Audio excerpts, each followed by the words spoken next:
Why did he do it? Testimony continues today in the trial of Otis McKane. This afternoon, the jury hearing new testimony from a social worker who was in charge of assessing McKane's overall mental health the day after he was arrested. Erica Hernandez back inside the courtroom today. Erica joins us. Erica, how did that social worker describe McKane's mental state after his arrest?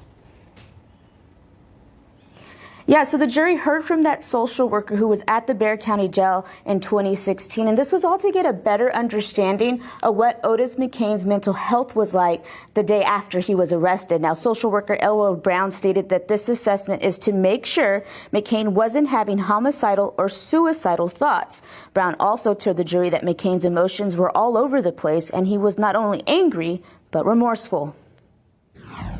He basically said that, it wasn't about the gentleman that he had actually shot. It was just about the uniform. He was trying to make a statement towards the uniform. Now, this afternoon, we also heard from the emergency room doctor who treated Detective Marconi at BAMC. Dr. Erica Simon got emotional while speaking about all the life-saving efforts they gave Detective Marconi. I looked down because my feet are warm. Excuse me, I'm sorry. And my feet are warm because I'm standing in a pool of blood. We had given him so much blood to try to resuscitate him that it was pouring from his head down the ED bed that he was on and pulling around my feet.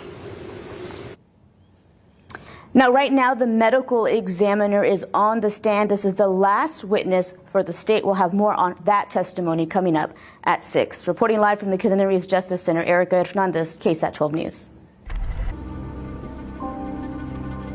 After 55 witnesses in 2 weeks, the state has rested its case in the capital murder trial of Otis McKane. And just 2 weeks in, jurors are still hearing chilling testimony from officers and doctors about the murder of San Antonio Police Detective Benjamin Marconi. Among the final witnesses, one of the arresting SWAT officers. Our Erica Hernandez with what he told jurors McKane said right after he was arrested. Officer Chris Enfinger was one of the arresting SWAT officers on November 21st, 2016. He and his partner also transported Otis McKane to police headquarters and then to the magistrate's office. In his testimony, he said that McKane was quiet during most of the time, but inside the magistrate office, he did make a comment. As we were standing there with the detention officer, he said he was glad to shoot him. You can't judge me. It felt good to do what he did. And then he had to do something to get someone to listen.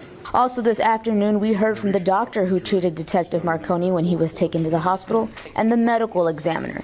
The medical examiner went into detail about Detective Marconi's wounds. So this is what we call an abrasion rim or a muzzle imprint, which further goes along with the idea that the end of the barrel was right up against the skin. From all that energy, from the blast of the gun, often the skull will fracture in many places. So he had many skull fractures as a result of this wound path. The state has rested, which means now it's the defense's turn, and that will begin on Monday morning. Erica Hernandez, KSAT 12 News.